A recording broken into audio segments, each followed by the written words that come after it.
je suis pas si méchante. Donc vous parlez dans le micro. Ouais. Est-ce que vous avez des casques? Non, non, non, non, non, non, non.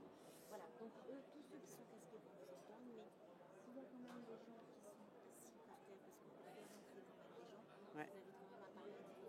Non, non, mais moi je parle fort. D'accord, ok. Les étudiants ne s'assiedent pas. Par contre, ça marche quand? Normalement. Ça marche là? Vous m'entendez? Alors tout le monde met son casque.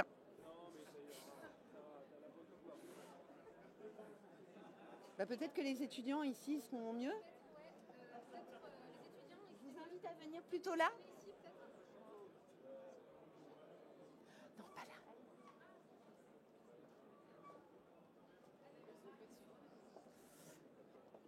Ah, faut pas que j'oublie. Donc,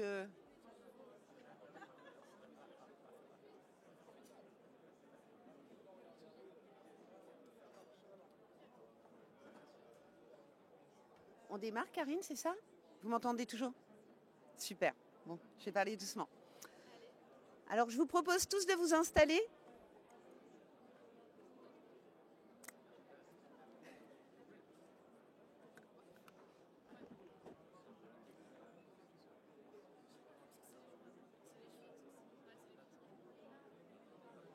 Ok.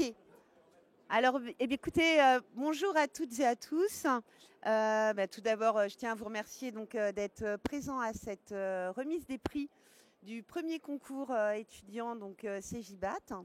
Je remercie particulièrement les responsables pédagogiques des écoles et puis les étudiantes et étudiants donc, qui sont à côté de moi, donc auxquels on va remettre un prix. Donc moi, pour ceux qui ne me connaissent pas, donc je suis Sophie Valenti, donc je suis directrice de CEGIBAT.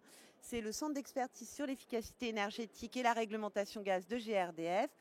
Et pour les étudiants qui majoritairement sont en école de commerce, je vous avoue que moi aussi, j'ai fait une école de commerce. Donc contre toute attente, il n'y a pas que des ingénieurs dans notre monde.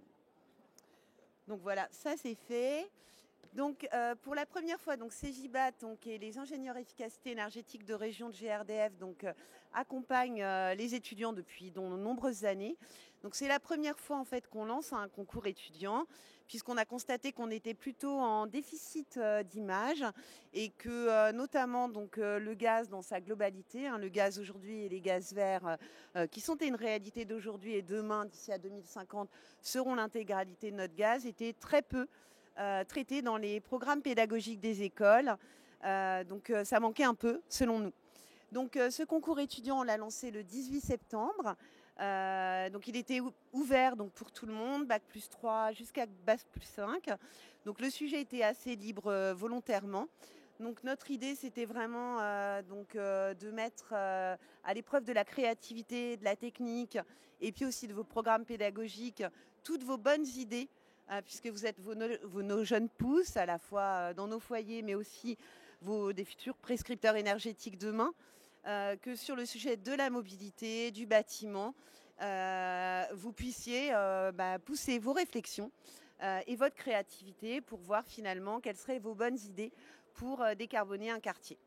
Donc on a été très surpris de voir qu'il y avait beaucoup de candidats, majoritairement des écoles de commerce. Donc ça c'est intéressant et bravo aux responsables pédagogiques qui poussent ça dans les écoles, mais aussi bien sûr des écoles d'ingénieurs donc, qui ont proposé des projets.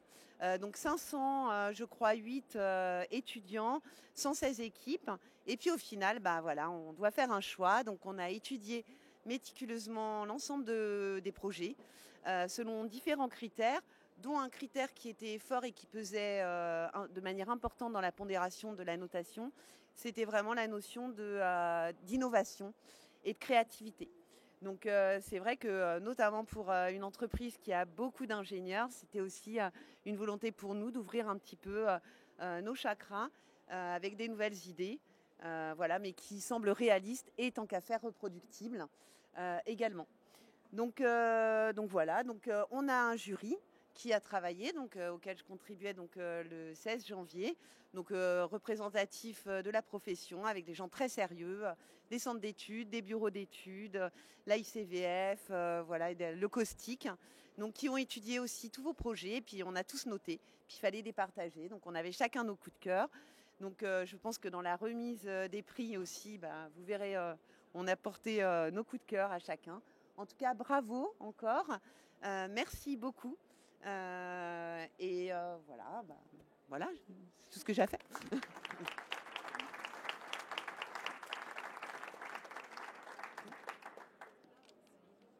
Ah, je présente les 3 écoles.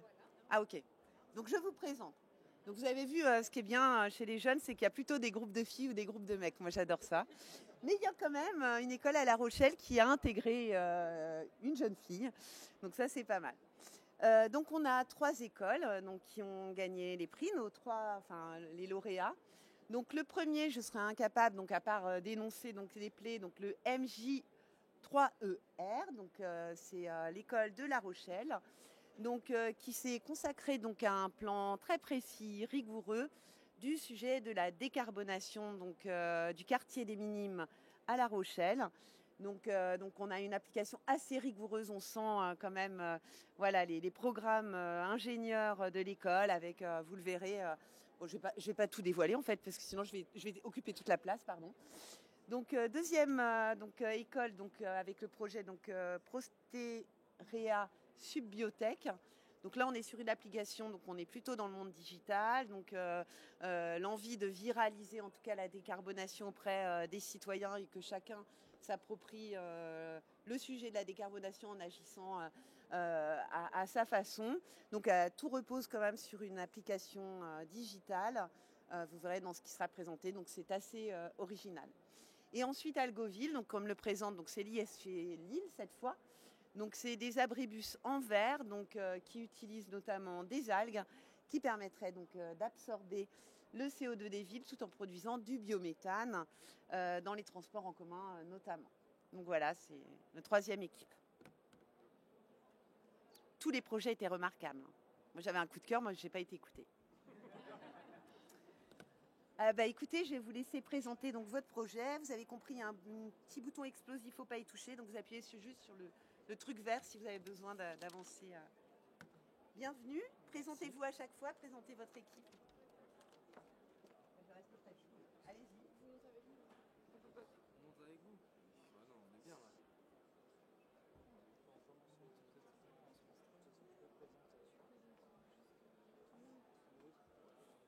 Il a allumé le micro.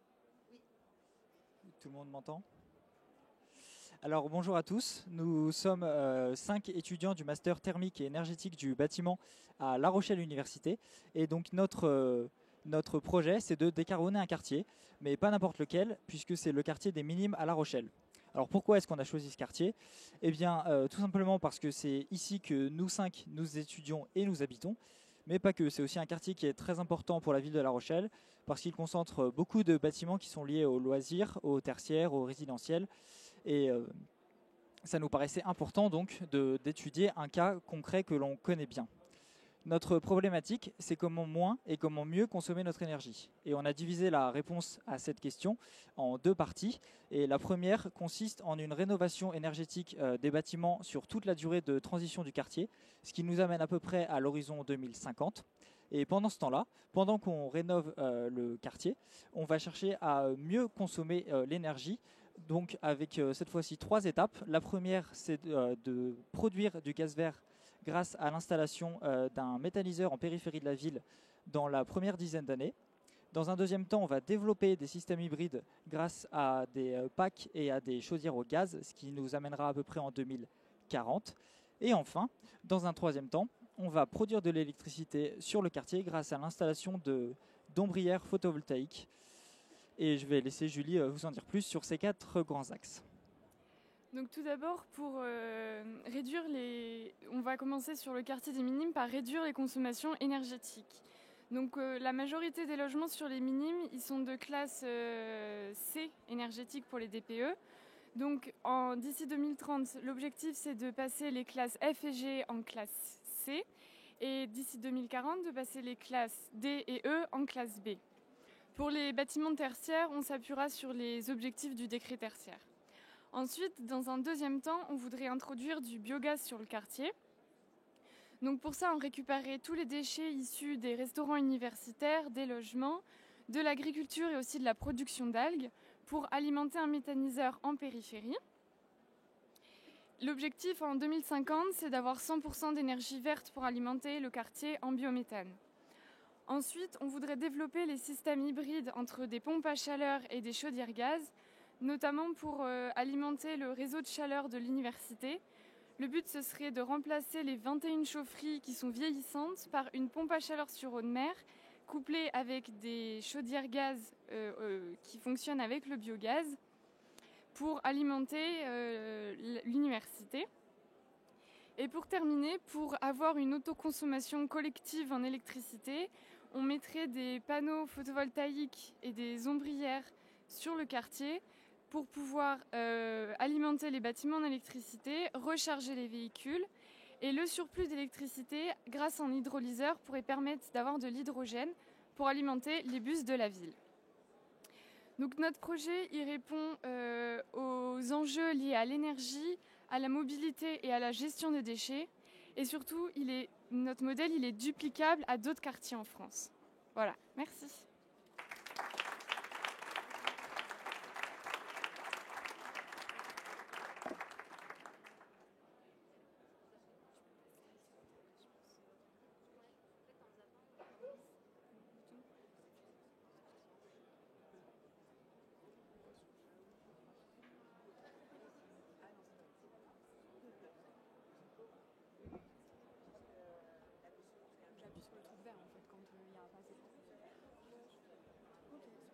Là, comme ça.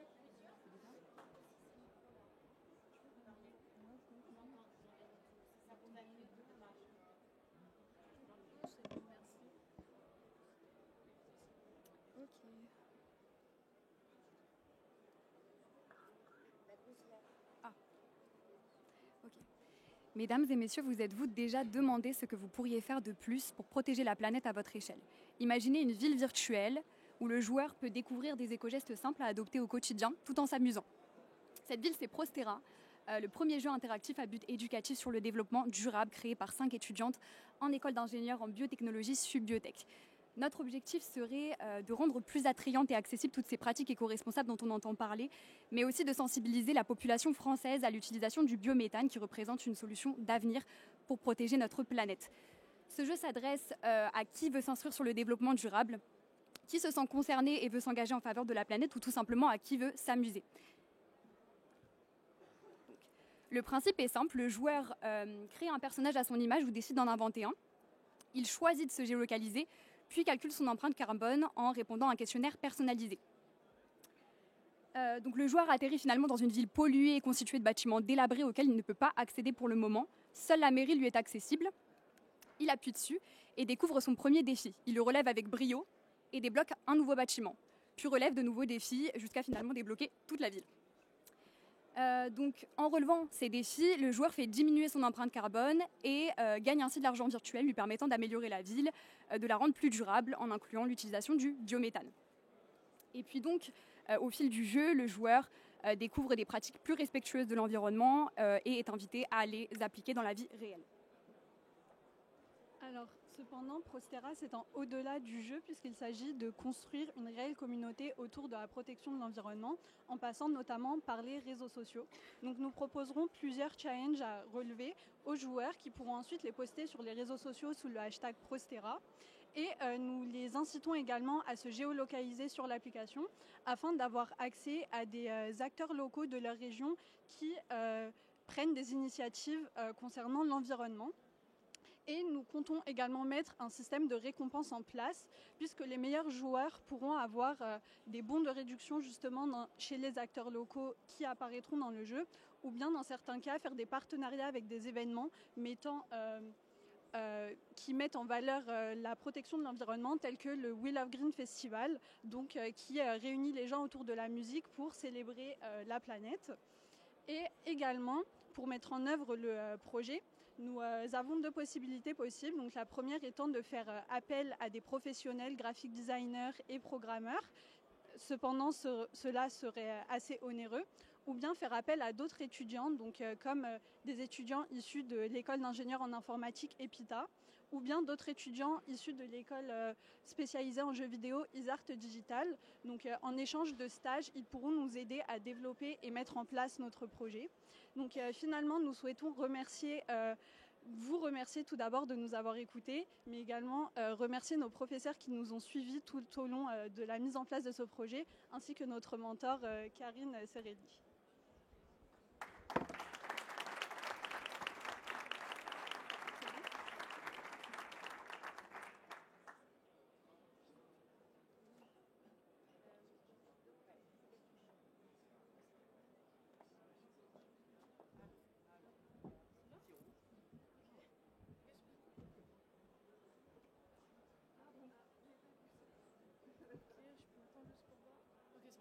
C'est bon? Ouais, tu peux y aller.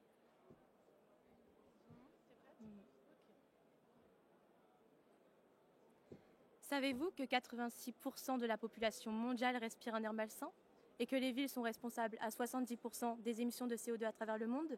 Nous sommes Zoé, Lana, Romane et Léa, 4 étudiantes en première année de bachelor à Liège et Lille. Et nous allons vous présenter un projet permettant de décarboner les villes tout en favorisant les mobilités douces grâce à Algoville, où pour une fois, écologique rimera avec économique.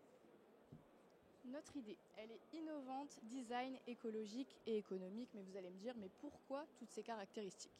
Eh bien, avec Algoville, on ne vous propose pas simplement un abribus, mais une véritable innovation. Nous souhaitons réinventer le mobilier urbain en implantant en ville des abribus design et éco-innovants.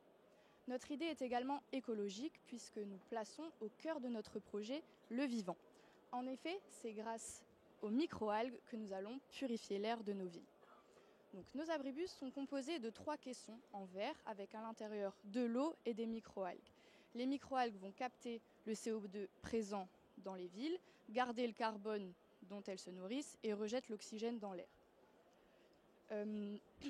Donc ensuite, notre idée est également économique puisque l'intérieur des caissons nécessite d'être changé parce qu'en fait les algues se développent très vite et se multiplient.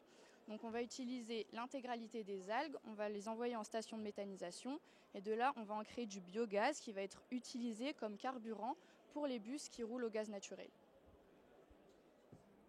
Algoville souhaite proposer aux collectivités territoriales d'économiser environ, pour une ville moyenne en France, 5 millions de tonnes de CO2 par an.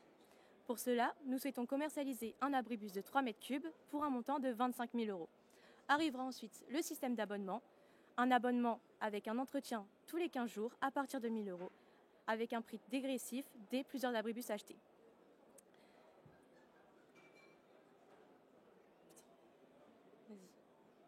Imaginez une ville plus saine, avec moins de pollution et avec du mobilier urbain innovant et écologique. Contribuez à la révolution écologique en nous rejoignant. Ensemble, décarbonons nos villes avec Algoville.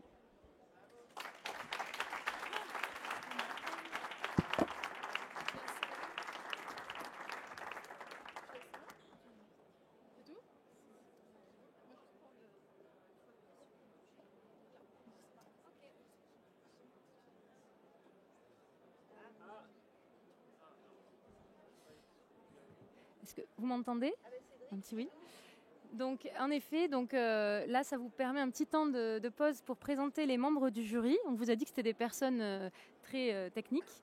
Et donc, en effet, nous avons 6 personnes.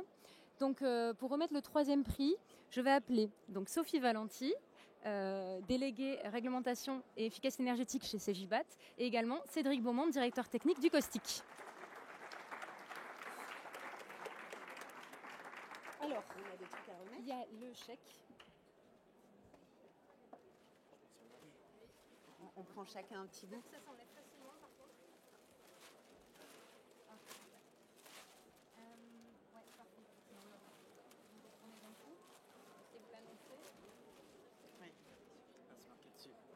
C'est en même temps. Alors vas-y. Bon, j'ai déjà pas mal parlé, mais j'aime parler. Donc je vais proposer à Cédric de dire ce qui nous a plu, en tout cas dans ce 3e prix. Oui, tu l'as un petit peu dit tout à l'heure. Effectivement, on ne se refait pas. On aime les chiffres, on aime les approches structurées, on aime les approches reproductibles. Et du coup, effectivement, notre coup de cœur à Sophie et à moi, qui a obtenu le 3e prix, c'est le projet de La Rochelle.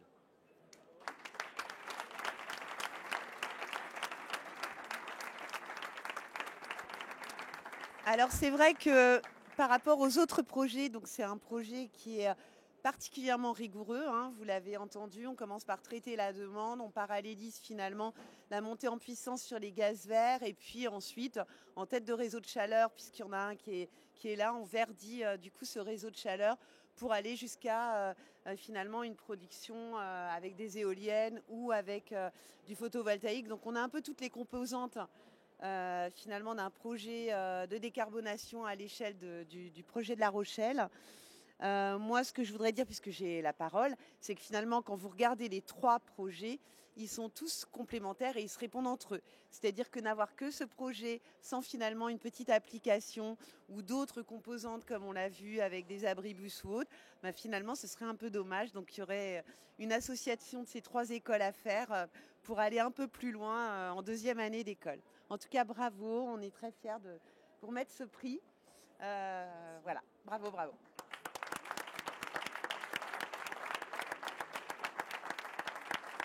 Je vous propose qu'on fasse une photo avec nos étudiants, pardon. Regardez-moi par ici, un grand sourire évidemment. Ils ont tous le sourire. Oui, vous gagnez. Alors, par ici, vraiment. Merci beaucoup. Je peux prendre ma photo Ah oui, si. Vas-y.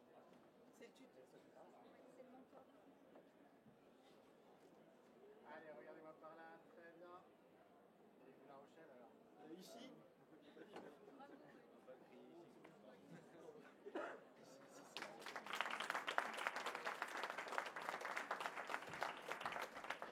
Pour le 2e prix, les taux se resserrent. Je vais appeler donc Solène Duprat, bureau d'études Scoping et présidente du comité technique de l'AICVF, ainsi que Jean-Pascal Roche, bureau d'études ADRE et présidente de l'association ICO, à venir remettre le 2e prix.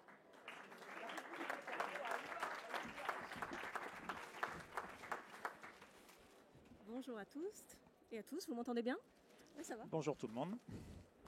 Alors, ça a été un coup de cœur pour Jean-Pascal et moi quand on a vu l'ensemble des dossiers. On a trouvé ça, on a tout de suite tous les deux mis en évidence. On était vraiment ravis qu'il y ait cette solution-là qui soit présentée. Et donc, je vais vous dévoiler le 2e prix. C'est donc l'ISG avec Algoville qui arrive en 2e position. On a adoré votre projet. Vous êtes notre chouchou, mon chouchou. Et je vais laisser la parole à Jean-Pascal qui va vous expliquer en quoi on a adoré. Alors, félicitations à vous tout d'abord.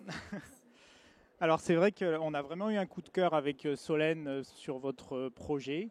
En tant que on est tous les deux bureaux d'études techniques, donc c'est assez éloigné de ce qu'on est habitué à préconiser pour décarboner nos bâtiments, mais c'est justement très complémentaire et on a trouvé l'idée à la fois intéressante parce que ça apporte vraiment quelque chose. À l'échelle d'un abribus, c'est vrai que c'est pas grand-chose, mais ça peut être multiplié à l'échelle d'une ville et à l'échelle d'une région avec, je ne sais pas combien ça représente d'abribus, vous devez le savoir mieux que moi, mais en tous les cas, il y a un potentiel énorme. Et voilà, on a trouvé que c'était très complémentaire à ce qu'on peut faire en bâtiment. Donc bravo pour l'idée, et puis en espérant qu'on puisse vous accompagner un peu plus loin. Et puis, alors je voulais rajouter un prix, parce que j'ai vu que vous étiez de Lille, et donc je suis président d'une association qui s'appelle ICO, et on organise une conférence le 26 mars, et donc vous êtes invité pour cette journée du 26 mars. Voilà, avec grand plaisir pour vous recevoir.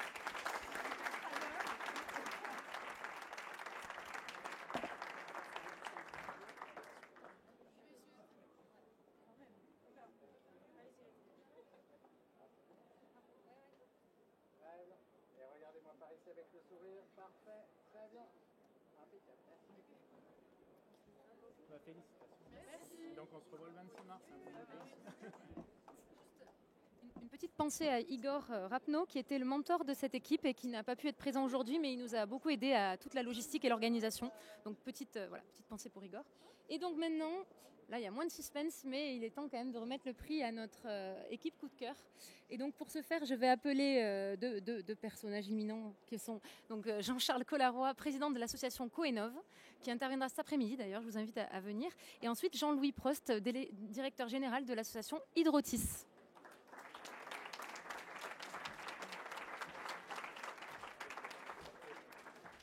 Et tout de suite, moins de suspense pour le troisième. Voilà.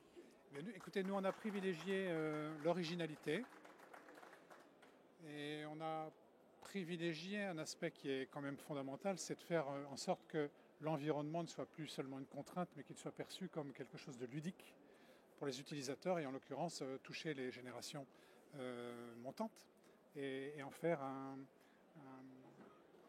pôle d'intérêt quotidien et banalisé. Voilà. Donc bravo les filles. Oui, ce qui nous a beaucoup séduit dans le projet, c'est effectivement cette volonté d'informer, d'associer les citoyens. C'est vraiment un enjeu majeur aujourd'hui que le plus grand nombre soit vraiment sensibilisé. Et puis aussi le passage à l'action, valorisé effectivement par du jeu, par du ludique, les petites actions.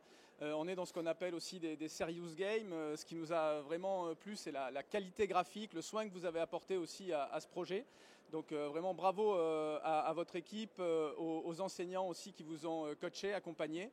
Et puis merci aussi, on peut le dire parce qu'on est les derniers à remettre, mais aux organisateurs, Karine qui est là, Sophie, à l'ensemble des membres du jury.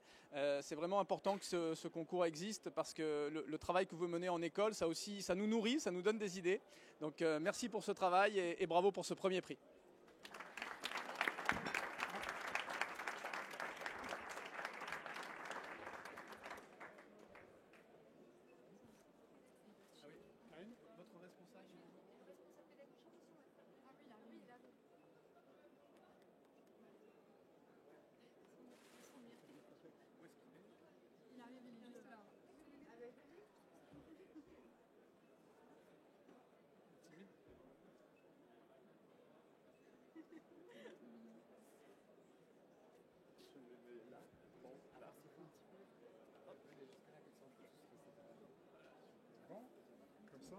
Prenez votre prix. Oui, voilà.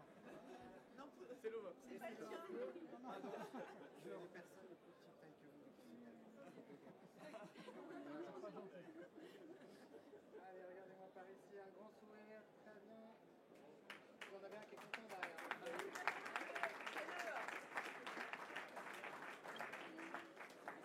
vais faire une photo en c'est moi aussi.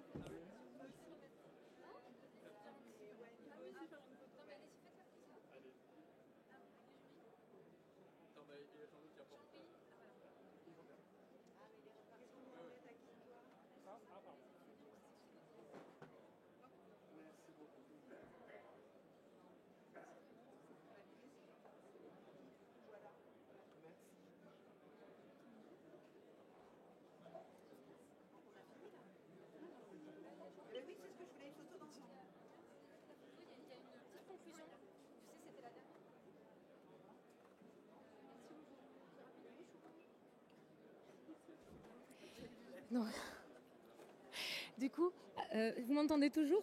Pour ceux qui sont encore là. Donc avant de faire la petite photo de famille, un petit mot quand même pour expliquer l'importance pour GRDF et CJBAT de venir et de faire des actions auprès des étudiants. Donc ce concours est une première édition, mais au-delà du concours, on intervient au quotidien via nos ingénieurs efficacité énergétique et d'autres personnes sont impliquées. Donc on fait des interventions très régulièrement auprès des jeunes pour leur parler d'énergie, de GRDF, des missions de GRDF et de la chaîne gazière. Si on prend un peu de recul, et aussi ça permet pour nous de leur donner envie de rejoindre la filière énergétique. Comme vous le savez, beaucoup de bureaux d'études recrutent et donc il y a pas mal de besoins, donc rejoignez-nous, chers étudiants. Et puis ce sont les futurs membres d'organisations dans le domaine de l'énergie et du bâtiment, donc c'est primordial. Et au-delà de l'accompagnement technique, on est aussi là comme mentor pour les accompagner sur leur futur parcours professionnel, car on sait que c'est important d'avoir une vision entrepreneuriale quand on est dans l'école. Donc on est aussi là pour répondre à leurs questions au quotidien, et j'en profite pour souligner l'existence d'un réseau social, donc d'un compte énergie pour vulgariser les énergies et l'amener de façon ludique, un petit peu comme le premier groupe, et pour donner envie d'apprendre et de s'immiscer un peu dans le quotidien de l'énergie et voir que c'est des personnalités très sympathiques au quotidien. Voilà, et donner envie de nous rejoindre. Merci à tous. Et avant le cocktail, petite photo de groupe et merci de nous avoir écoutés en tout cas. Je vous propose qu'on fasse une photo tous ensemble. On va Le micro être nombreux, mais c'est pas grave. Qu'est-ce que... Les autres, on vous retrouve au cocktail, ça nous intimide en fait. Mais par contre, on n'a pas donné ça. Alors, j'ai... Hein? Merci. Alors, je vais remettre le petit trophée quand même. Symbolise le trophée. Mais si. C'est toi. Et c'est pas du plastique, ouais. Bravo. Il est beau, hein. Voilà. Vous avez une boîte pour ne pas le casser. Et donc voilà, ça c'est votre petit trophée. Hop, prenez votre trophée parce que...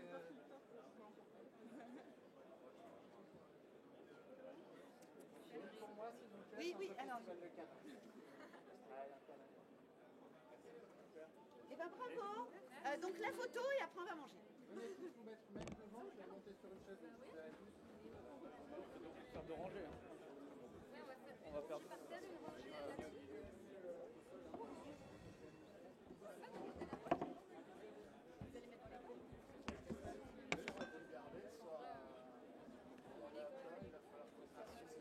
Allez Clément. Venez vous mettre là.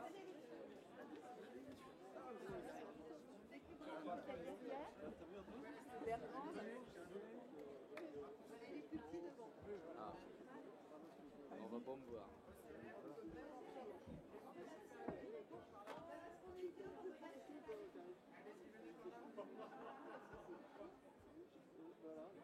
Professeur, les enseignants.